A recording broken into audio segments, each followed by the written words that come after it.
but that's for a little bit later on. Knowledge, our great ambassador, is he doing a good job? He's doing a good job. Otherwise, I'll get him out of this. Yeah, why has Canada and the United States failed to reach an agreement up until now? well, it's a complicated agreement, more complicated maybe than any other agreement we have on trade, because, we have natural conflict. We also have mutual love. We have great love for each other. I love Canada, the people of Canada, and Mark feels the same way about here. The problem we have is that they want a car company and I want a car company, meaning the U.S. wants a car company, and they want steel and we want steel. And, so in other countries, they're very far away, and there's no problem. You can compete and you can do. We don't like to compete because we sort of hurt each other when we compete. And so we have a natural conflict. It's a natural business conflict, nothing wrong with it. And I think we've come a long way over the last few months, actually, in terms of that relationship. So when it comes to trade, the United States was always giving everything. They gave everything to Canada. They would, let car companies leave here and go to Canada. But that hurts the United States. And, other presidents didn't see that. They weren't business oriented. They might have been good politicians in some cases, not in all cases. They were bad at both. But it's a very natural conflict, and it's something that we're working on.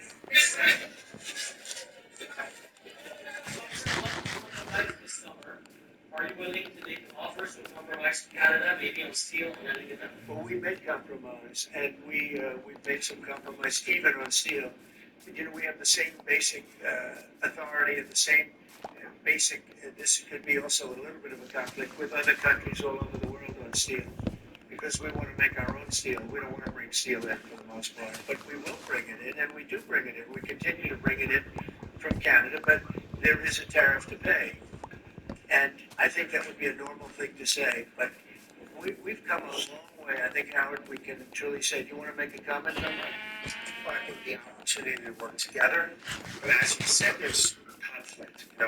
Why do we make cars in Canada? You've called that out, and you've addressed that. So there are places we should work together, and there are places that we have natural conflict. It's a tough situation because we want to make our cars here. At the same time, we want Canada to do well making cars. So we're working on formulas, and I think we'll get there. Canadians are refusing to go to the U.S. The numbers are down like 23% the first 7 months of the year. What do you say to Canadians that don't want to go to the U.S. now because of your 51st state talk, because of the trade war, the tariffs, and the fear and also? I understand, and then Americans don't want to buy cars that are made in Canada. We have the same conflict. So there is it's something that will get worked out. There's still great love between the two countries, but American people want product here. They want to make it here. Detroit was emptied out and moved to Canada, moved to Mexico, moved to other places, not just Canada. And now they're all moving back, they're moving back. We have, right now, it's just telling Mark, we have 17 trillion, but it's really much higher. That was as of a couple of months ago. We have over $17 trillion being invested now in the United States. As an example, Biden, he was the worst president we've ever had, but they had less than $1 trillion in 4 years. We have more than 17 trillion in 8 months. 8 months. And I think that number is going to be $21-22 trillion. There's never been anything like that in the history of the world for any country, not even close. If you did $1 trillion in a year, that's pretty good. We're going to do over 20. Lightning fast trade execution. That's cracking. So you never miss the moment.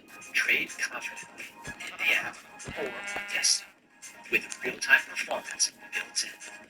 Fast, reliable, trusted by over 10 million users.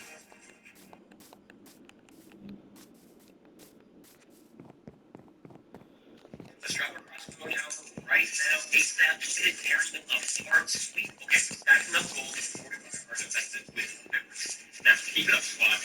Don't even blink. Wait to that deployment with no match those points fast. Last down another tower. Trade. That's good. It's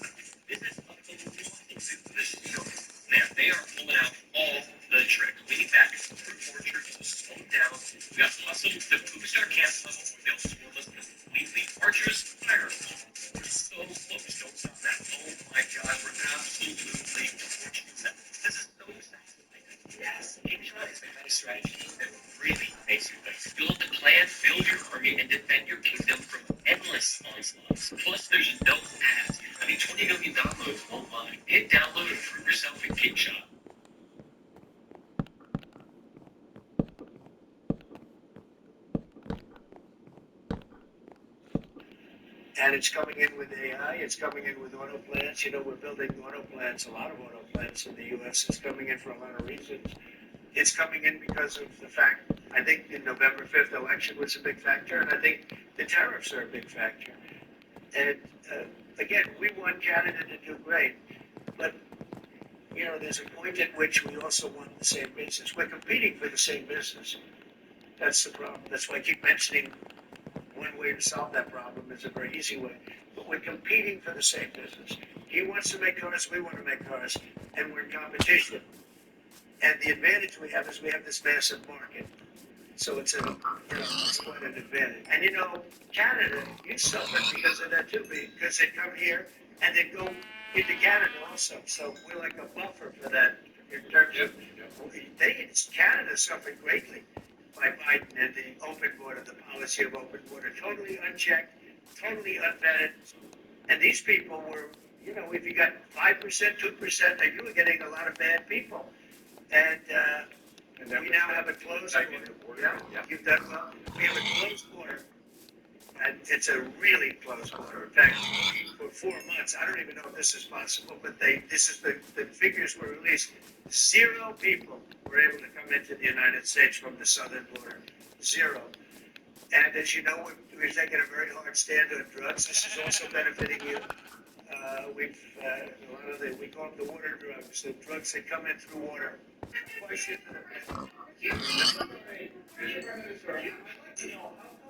The UK and the European Union succeeded to sign deals and bring the tariffs down, and Canada still hasn't been able to do the same. Yeah, because they're not located right next to each other. It makes it, in many cases, it's much better and easier. But Yeah, if I may, let's be clear about the relationship as it stands right now.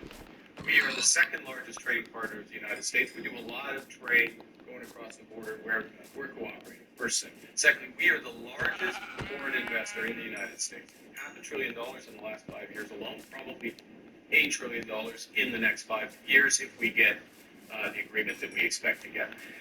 Thirdly, there are areas, as the president just said, where conflict, maybe not so much conflict, we compete. There are areas where we compete, and it's in those areas where we have to come to an agreement that works. But there are more areas where we are stronger together, and that's what we're focused on. And we're going to get the right deal for America, right deal from my perspective for Canada. So one thing where we are working very closely is the Golden Dome. That's the protective mechanism, and you see how that works. It's unbelievable. Ronald Reagan wanted to have it, and at that time they didn't have the technology, and even close to the technology. But he was advanced, and we'll be working together on a Golden Dome for the 2 countries, and it's something that I think is going to be very important. Especially when you look at the world, you look at what's happening. We want to have that protection. It's really amazing. The technology is unbelievable. And will Canada be leaving empty-handed, or will Mr. Carney be leaving Washington with the deals on tariffs? I think they're going to be very happy. We have a lot of things that we're working on that people don't talk about. They talk about, competitive. She's a very competitive person, and they talk about things that we don't necessarily agree on. But I think they're going to walk away very happy. I think so. When USMCA is renegotiated, do you want a minimum tariff on goods between Canada and the US? Well, we're going to have tariffs between Canada and, they have them with us. I will say with our farmers, as you know, they went up to as much as 400%, 250, 300, and even one at 401. We don't want nothing to do with a very small product, but it was high. We've always had tariffs between the two of us. And actually, Canada was charging us very high tariffs on our agricultural things, a lot of our agricultural product. And that's one of the things that we talk about for bringing that down. So, this is a mutual thing, but we've been charged tariffs. Look, we're the king of being screwed by tariffs, just so you understand. And I'm not talking about with Canada, I'm talking about with countries all over the world. When you look at Europe, when you look at China, when you look at all of the, almost every country charged the U.S., we didn't charge them. Because we were led by stupid people in many cases. Stupid people, they took advantage of our country. They're not taking advantage of us anymore. You know, if you looked at the European Union, they're all my friends. I don't blame them. I blame our presidents. I blame our past presidents and, you know, business leaders. But we are the king of countries that have been taken advantage of for many, many years. We've been paying trillions and trillions of dollars and receiving nothing at all. As an example, prior to the deal with Europe, where they paid a lot of money, but they're happy and I'm happy. The deal was good. It's a fair deal, but it wasn't fair. You couldn't put a car into Europe. You couldn't sell your agriculture into Europe. You couldn't do anything. And now we have it so that it's open. We charge them tariffs. We didn't charge them tariffs in car. They charge us tremendous. I said to Angela Merkel once, I said, how many cars have gone to Germany from the United States? And she said, well, I don't believe any. And I said, you're right. You're right. Well, that doesn't happen anymore. And they're paying a fair amount. It's just a fair amount. It's not ask for much more.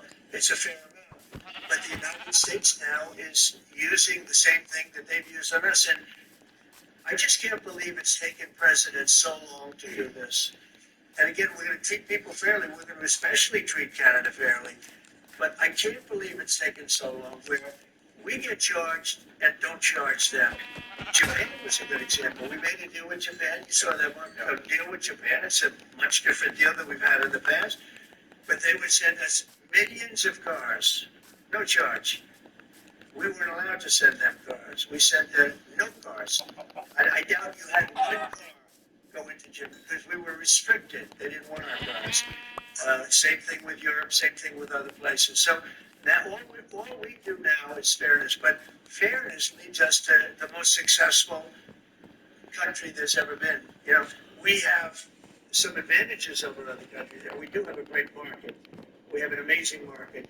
But you know what? If I let this go, if we didn't win this election, if we had these people that were running, that were ruining our country, destroying our country with their open borders and men playing in women's sports and transgender from everybody and windmills all over the place.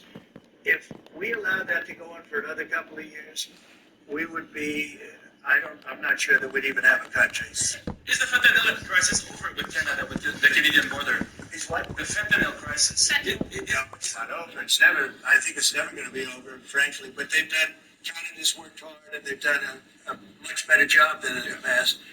We have very few people coming in through our southern border, too. We've worked with Canada and we've worked with Mexico, so we've made it a lot better.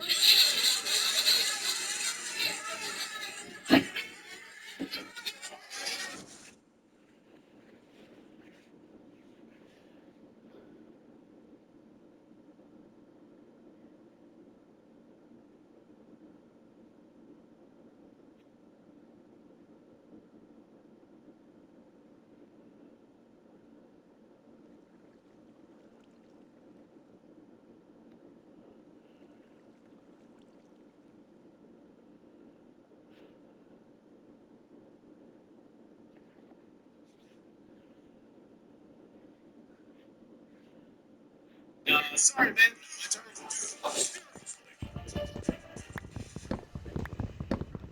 Introducing the Guardian Collection with Gore-Tex, the ultimate waterproof, breathable protection. Ultralight, packable, versatile. The passion whatever it brings.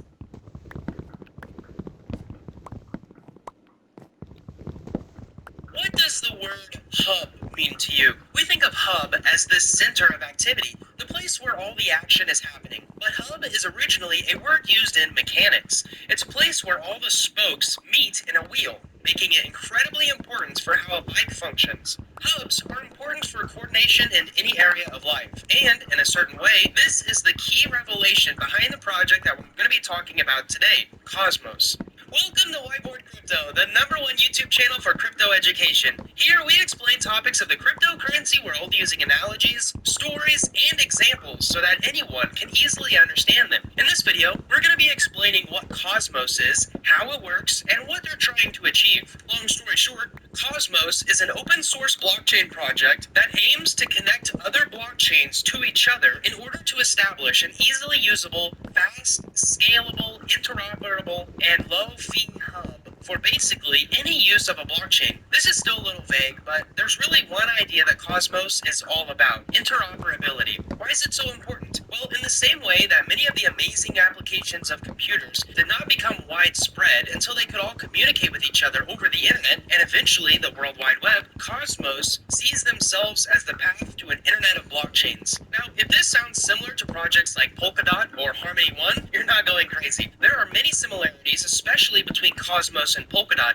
which I'm going to be covering later. But the difference between the internet of blockchains and the internet is that most of the communication on the internet is actually happening between a few centralized servers and a lot of clients. And a client is just a user's computer. For example, millions of people use Twitter every day, but all of those unique users are all interacting with one centralized point for their data. The Cosmos Internet of Blockchains would allow different blockchains to communicate with each other in a decentralized way, a way where one person or one single organization is not able to completely control. So how is Cosmos planning on actually making this dream a reality? This is where the Cosmos hub and zone model come in. Hubs are often very important for systems to really take off with a high number of users, and Cosmos is no different.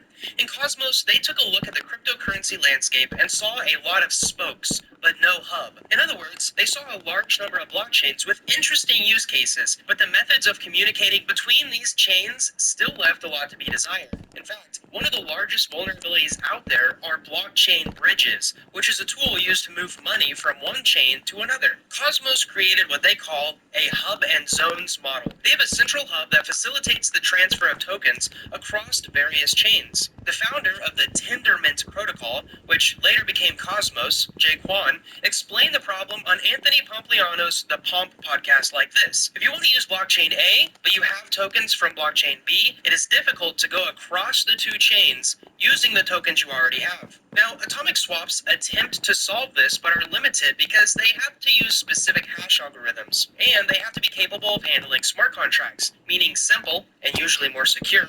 Blockchains like Bitcoin do not play well with atomic swaps. There are also wallet compatibility issues, so there was certainly a gap to improve this process. The Cosmos Hub improves this by letting any chain that has a zone use any other chain that has a zone, without worrying about atomic swaps or other more difficult transfer methods. The Hub does this by making use of the IBC, or Inter-Blockchain Communication Protocol. Now, let's get into the Inter-Blockchain Communication Protocol. The IBC allows for seamless transfer of tokens between all the different zones attached to the Cosmos Hub using something called two-way pegging. This idea actually comes from an older idea in Bitcoin called sidechains, which could be used to scale the network. You can actually check out our specific video on the Lightning Network for a review of a Bitcoin sidechain that's actually being used. Cosmos uses this very same idea to basically create representations of coins on other chains without compromising the security of the main chain. In an interview with Cointelegraph in November of 2021, the CEO of Tendermint said, "We are seeing 22 blockchains that support IBC.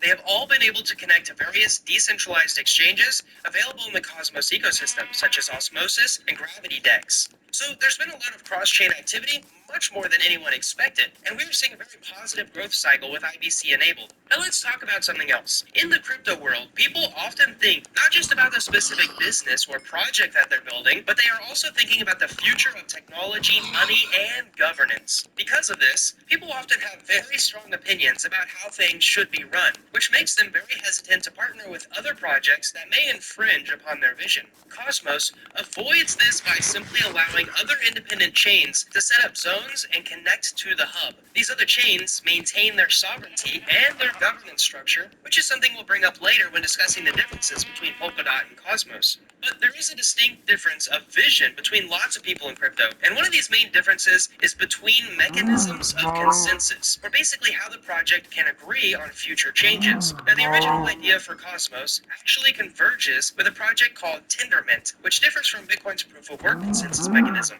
Let's talk about Tendermint. Tendermint is the name of the original project created by Jay Kwan.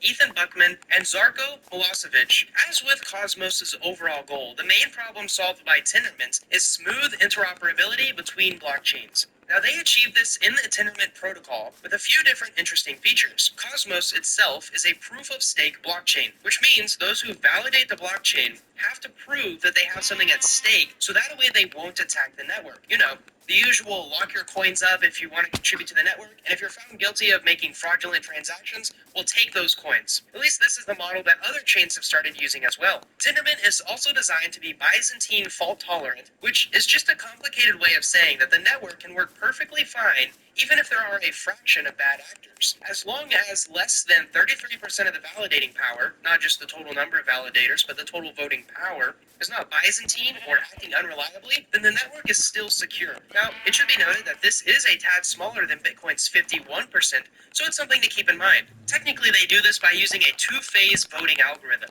Once 2/3 of validating power confirms a block, it is then added to the chain. This is partly what makes Cosmos so fast, secure, and can ensure interoperability. On the other hand, on a proof-of-work blockchain, users have to wait longer for the block to be confirmed, which makes it harder and slower to use, especially across devices like smartphones. This does come with a trade-off,